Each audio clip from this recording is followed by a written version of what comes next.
अस्सलाम वालेकुम, कैसे हैं आप सब। उम्मीद करती हूँ आप सब ठीक ठाक होंगे। Welcome to my YouTube channel Iqra Ali vlogs.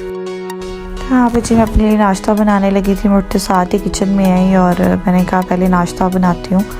आज मैंने कावा नहीं पिया, मेरे सर में बहुत ज़्यादा दर्द थी, तो मैंने कहा पहले जो है ना मैं नाश्ता ही करती हूँ। और चाय तो मैं मस्त पीती हूँ, तो मैंने चाय बनाने के लिए रखी तो उसमें पत्ती थोड़ी कम थी और मैंने फिर मुझसे हल्की पत्ती वाली चाय पी नहीं जाती। मैंने फिर उसमें थोड़ी और पत्ती डाल के उसे पकाया और इससे अल्लाह अल्लाह करके मेरी चाय बन नहीं गई। गैस भी इतनी कम होती है तो इतना टाइम लग जाता है। 12 बजे के बाद ही सही गैस आती है और मैं उससे पहले जो है ना अपना नाश्ता करती हूँ।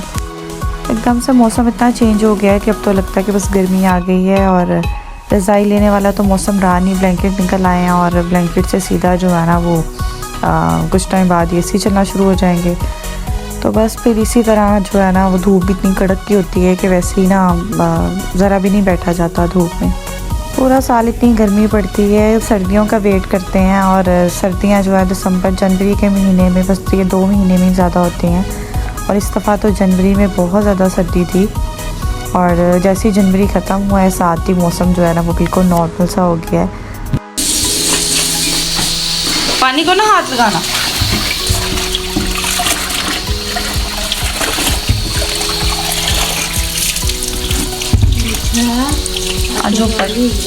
पर आ जाओ। 1-2 दिन से मूसा की तबीयत ठीक नहीं है, इसको बहुत ज़्यादा फ्लू हुआ है और इसका जो है ना गला भी बहुत ज़्यादा ख़राब है।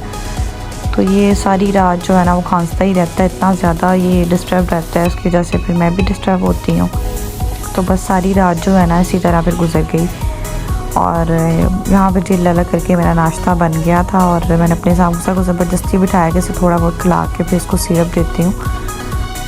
1-2 दिन से जूस और ड्रिंक वगैरह पी रहा था, ये जहाँ पे पड़ी देख लेता था, बस जिद करता था कि मुझे दे दें और एक 2 सिप पी के इसका ये हाल हो गया है। पूरी सर्दियाँ मैं बचाती रही हूँ कि सर्दी ना लग जाए, बीमार ना हो जाए और जैसी सर्दी गई है थोड़ी तो ये बीमार हो गया है। तो यहाँ पे जी गाजरें थी और उनको मैंने इस तरह से निकाल लिया। इनको अच्छे से धो के गाजर के मैंने 3-3 4-4 टुकड़े कर लिए हैं। इसका बनाना है गाजर का हलवा। तो ये गाजरें जूस वाली थी, छोटी सी थी और बहुत मीठी गाजर थी। इनको इस तरह से बस कट करके, मैंने एक वीडियो में देखा था उस शेफ़ ने कद्दूकश नहीं किया था गाजरों को, तो उसने इसी तरह से इसको थोड़ा सा पानी डाल के प्रेशर कुकर में रख दिया था। तकरीबन 7 से 8 मिनट के लिए प्रेशर कुकर में रखना है और उसके बाद जो है ना गाजरें बिल्कुल सॉफ्ट हो जाती हैं। उसके बाद आप इससे चाहे हैंड ब्लेंडर से या कोई भी हाथ वाला जो होता है आप उससे अच्छे से इसको मसल लें और उसके बाद जो है ना फिर इसको चाहे इसमें देसी घी डाल लें या कोई भी घी वगैरह डाल के भून लें। अब बस आप आराम से इस तरह गाजर का हलवा बना सकते हैं, कोई भी कद्दूकश करने की ज़रूरत नहीं है। कुछ दिन पहले मामा ने गाजर का चार डाला था। गाजर का चार जो है ना सब हमारे घर में बहुत शौक़ से खाते हैं। तो मामा ने जितना भी चार डाला होता है ना वो सारा इस तरह से बाल्टियों में रख के उसका ढक्कन उतार के उसको कुछ देर के लिए हवा लगाती हैं। तो उससे ये होता है कि ये चार में ना ज़रा भी फंगस वगैरह नहीं लगती और वो बिल्कुल भी ख़राब नहीं होता। तो बस कुछ देर उसको हवा लगा के बाद में उसी तरह से उसको बंद करके रख देना। तो बस उन्होंने ना यहाँ पे वही रखा हुआ था। तो ये छोटी छोटी टिप्स होती हैं जिसकी वजह से हम अपनी जो चीज़ें हैं इनको लॉन्ग टाइम तक सेव रख सकते हैं। आज ना तकरीबन सारे काम ही प्रेशर कुकर में ही किए हैं। पहले दाल को प्रेशर कुकर में रखा और उसके बाद जो है मूंग मसूर की दाल बनाई थी हमने और दाल के साथ मामा कहती इन्होंने तो इस तरह से दाल खानी नहीं है तो चलो ना आलू की टिक्कियाँ बना लेती हूँ। तो उन्होंने जल्दी से प्रेशर कुकर में आलू बॉयल होने के लिए रख दिए और 5 से 7 मिनट में आलू बड़े अच्छे से बॉयल हो गए। उसके बाद उन्होंने इस तरह से धनिया इसमें डाल दिया, स्पाइसेस डाले, चाट मसाला और नींबू वगैरह निचोड़े, उससे बड़ी स्पाइसी बनती है। और उसके बाद हम उसको बेसन लगा के फ्राई करते हैं तो बहुत क्रिस्पी सी बड़ी मज़ेदार बनती हैं ये। जिस दिन भी मूंग मसूर की दाल बनती है तो 7 आलू की टिक्कियाँ मस्त बनाते हैं। तो वैसे शाम को बनाने का प्लान था लेकिन फिर हम लोगों ने दोपहर में ही सारा कर लिया और वाइट राइस भी का रात को ही बना लेंगे। यहाँ पे जी गाजरें भी अच्छे से गल गई थी। तकरीबन 7 से 8 मिनट के लिए इसको कुकर में रखा और उसके बाद इसको कुकर से निकाल के देचकी में डाल लिया और अच्छे से इसको मसल लिया। हमने फ़र्स्ट टाइम ही इस तरह किया है कि गाजरों को कद्दूकश नहीं किया बल्कि इनको कट करके कुकर में रखा है और ये बड़े अच्छे से हो जाती हैं।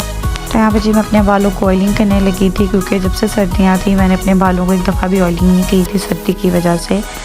और आज मैं ऑयल लगाने लगी थी जिसमें काफ़ी टाइम से यूज़ कर रही हूँ और आज मैं आपके साथ भी शेयर कर रही हूँ। ये एक ऑर्गेनिक ऑयल है और 250 ml की बोतल में है ये बहुत अमेजिंग ऑयल है, इससे आपका हेयर फॉल जो है वो कंट्रोल होता है और इसके अलावा आपके बालों में जो डैंड्रफ होती है, ड्राई और फ्रिजी हेयर हो जाते हैं, वो सब ठीक हो जाते हैं। इससे बालों में बहुत ज़्यादा शाइन भी आती है। तो मैं इसको काफ़ी टाइम से यूज़ कर रही हूँ क्योंकि इसमें सारे नेचुरल जो है ना इंग्रेडिएंट्स हैं, इसमें कुछ भी ऐसा नहीं है, ठीक है। और आप इससे जो है नहाने से 1-2 घंटे पहले भी लगा सकते हैं और बेस्ट रिज़ल्ट चाहते हैं तो आप उसके लिए ओवरनाइट इसको लगा लें, लेकिन रिज़ल्ट आपको दोनों से ही मिलेगा। और ये होममेड ऑयल है और आंटी इसको घर में बनाती हैं, मैंने इसे ऑनलाइन मंगवाया था। और इस ऑयल में और भी 2-3 तरह के ऑयल मिक्स हैं, वही सारे ऑयल जो हम लोग अलग अलग से लेते हैं, ये एक ही बोतल में सारे ऑयल मिल जाते हैं। इसमें कोकोनट ऑयल भी है, इसमें कैस्टर ऑयल भी है, एगजोल ऑयल भी है। और अगर आप यहाँ से मंगवाना चाहते हैं तो मैंने स्क्रीन पे इनका नंबर मेंशन कर दिया, आप यहाँ से मंगवा सकते हैं। कुछ टाइम पहले मेरे फ्रंट से दोनों साइड से बाल उड़ गए थे, जिसे एलोपेशिया भी कहते हैं, और वो इतने बुरे लगते थे। जैसे मैंने स्क्रीन पे पिक्चर मेंशन किया है, सेम इसी तरह से मेरे दोनों साइड पे बाल नहीं थे। ना तो आप बाल पीछे कर सकते हो, ना साइड पे कर सकते हो, वैसे ही गंजा गंजा सा फील होता है। और मैंने जब से ऑयल लगाना स्टार्ट किया, मेरे बाल जो है ना खुद ही वहाँ पे आ गए हैं। पहले छोटे छोटे से वहाँ पे बाल आए और उसके बाद जो है ना बिल्कुल मुझे पता ही नहीं चला कि कब मेरे बाल जो है ना वो दूसरे बालों के साथ मिल गए। तो आप इसे ज़रूर ट्राई करें। कुछ टाइम पहले मैंने अपने बालों पे स्टिक्स भी करवाई थी और रिबॉन्डिंग भी करवाई थी, तो इतना सारा मैंने अपने बालों पे केमिकल यूज़ करवाया है, तो उसके लिए ऑयल तो मस्ट होता है। तो मैंने अच्छे से अपने बालों पे ऑयल शो लगा लिया था, मसाज वगैरह करके अपने बाल जो है बांध लिए थे। क्या क्या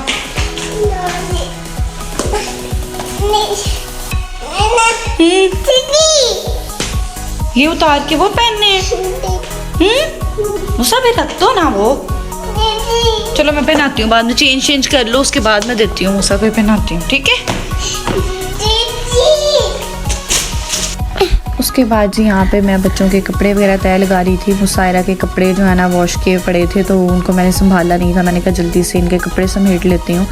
और मूसा इतना ज़्यादा मुझे तंग कर रहा था तो मुझे कोई काम ही नहीं करने दे रहा था। फिर मैंने इसे स्विंग में बैठाया, तो मैंने कहा जल्दी से जो है ना वो सारे काम कर लेती हूँ, क्योंकि आराम से बैठा हुआ बाहर निकल नहीं सकता था इससे।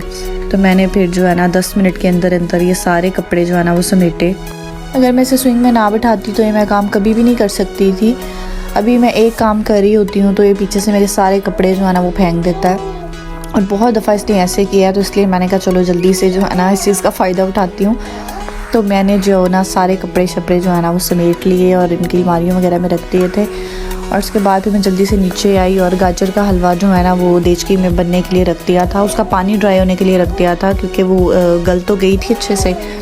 तो बस उनको जो है ना अच्छे से गलाया, उस पर घी वगैरह डाला और उसमें चीनी शीनी डाल के लास्ट पे इस पर खोया डाला, और हलवा इतना मज़े का बना था, बिल्कुल ऐसा लग रहा था जैसे कोई शादी वाला हलवा होता है, और बहुत मज़े का था। तो मैंने इसको जो है ना निकाल के साइड पे कर दिया।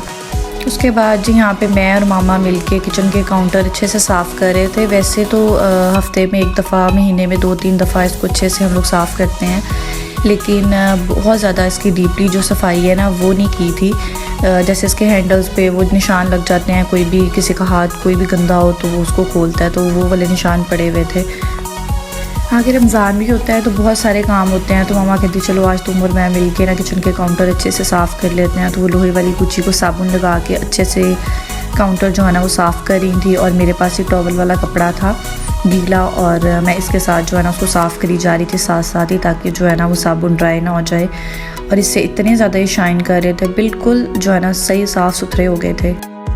मिलके वैसे भी काम ज़रा जल्दी हो जाता है और एक दूसरे के लिए भी आसानी हो जाती है। किचन में काफ़ी ज़्यादा काउंटर है, तो कोई ये करने लगता तो काफ़ी ज़्यादा टाइम लग जाना था। मुझे और मामा को करते हुए तकरीबन घंटा तो हो ही गया था, क्योंकि हमने ऊपर वाले और नीचे वाले सारे जो है ना काउंटर अच्छे से साफ़ किए थे। पिछले साल भी हमने रमज़ान से पहले काफ़ी ज़्यादा जो है ना काम कर लिए थे। रमज़ान की जो चीज़ें भी कुछ बनाने वाली थी वो भी सारी बना के रख ली थी। बाकी तो डेली की डेली बनती रहती हैं, लेकिन ये होता है कि फिर आसानी हो जाती है, एकदम बर्डन नहीं पड़ती, क्योंकि रमज़ान में रूटीन बिल्कुल चेंज होती है। सहरी के लिए उठते हैं और पूरी रात जागना होता है, सहरी करके सोते हैं और फिर सुबह लेट उठते हैं। बस उस हिसाब से जो है ना वो काफ़ी ज़्यादा रूटीन चेंज हो जाती है।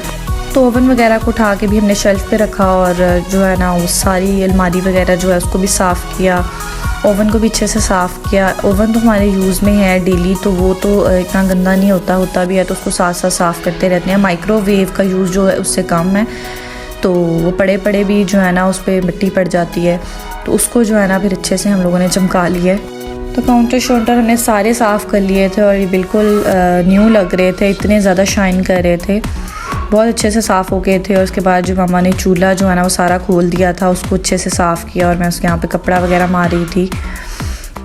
जब भी कुकिंग वगैरह करते हैं ना तो चूल्हे की पीछे वाली दीवार तो ज़रूर गंदी हो जाती है, ऑयल के छींटे वगैरह भी पड़ जाते हैं, तो इसलिए जो है ना उसको भी अच्छे से साफ़ कर लिया है। बस छोटा किचन रह गया था, उसके तो 6-7 काउंटर हैं, तो मैंने कहा जल्दी से उसको भी मैं कर लेती हूँ, तो वो भी जल्दी से साफ़ हो गया। तो बस हमारे ये वाले काम तो हो गए थे। उसके बाद मैं बाहर मूसा को देखने जा रही थी, उसकी तबीयत पहले नहीं ठीक और बाजी गिराज वगैरह धो रही थी, तो उसने देखा है कि सारा हर तरफ पानी पानी है, तो वो बड़ा खुश हो के आराम से बाहर निकला हुआ था। उसको आदत है कि जिधर भी पानी देखता है ना उधर ही बैठ जाता है, चाहे सर्दी है कुछ भी है। तो बस मैं ना उसको फिर अंदर लेके आ रही थी। पहले हम लोग किचन में लगे हुए थे तो हमारे पास ही फिर रहा था, और जब हमारा काम ख़त्म हुआ तो उसने कहा कि चलो मैं कहीं और जाता हूँ। जब बाजी काम कर रही थी तो बाजी के पास चला गया। तो यहाँ पे जी मैंने जो है ना शॉवर वगैरह ले लिया था और मेरे बाल में इतनी ज़्यादा शाइन थी, वीडियो में पता नहीं इतना शो हो रहा है या नहीं हो रहा, लेकिन बाल इतने सॉफ्ट और इतने शाइनी हो गए थे। तो मैंने कहा चले मैं आपको बाद का रिज़ल्ट भी दिखा देती हूँ। उसके बाद जी यहाँ पे हम लोग गोलगप्पे खाने आए और इनके गोलगप्पे बहुत मज़े के होते हैं। कुछ टाइम पहले इन्होंने यहाँ पे अपना स्टॉल वगैरह लगाया, जब ये फ़र्स्ट टाइम यहाँ पे आए थे तब भी हमने ट्राई किया था, और इतनी सफाई से ये देते हैं, शीशे के बाउल, उनके मतलब हर चीज़ बहुत साफ़ होती है, टेस्ट भी बहुत अच्छा है इनका। और पहले हम लोग स्टेडियम जाते थे तो हमने कहा चलो इस दफ़ा जो है ना फिर यहाँ पर जाते हैं, तो यहाँ से जो है हम लोग गोलगप्पे खाने आ गए। इनका खट्टा भी बहुत मज़े का होता है, और सबसे बड़ी बात जो होती है ना वो सफाई की होती है। अगर कहीं पे सफाई है तो वो बहुत अच्छा लगता है वहाँ से खाना। और अगर इसी तरह मक्खियाँ बिन बना रही हैं पास तो आपका दिल नहीं करेगा, चाहे वो जितने मर्जी फेमस हों। और ये वैसे भी ग्लव्स पहन के जो है ना बड़ी सफाई से उसको बनाते हैं, हमने खुद अपनी आंखों से इनको देखा है। और आई होप आपको आज का व्लॉग अच्छा लगा होगा, अपनी दुआओं में याद रखिएगा। मिलते हैं नेक्स्ट व्लॉग में, तब तक के लिए अल्लाह हाफिज़।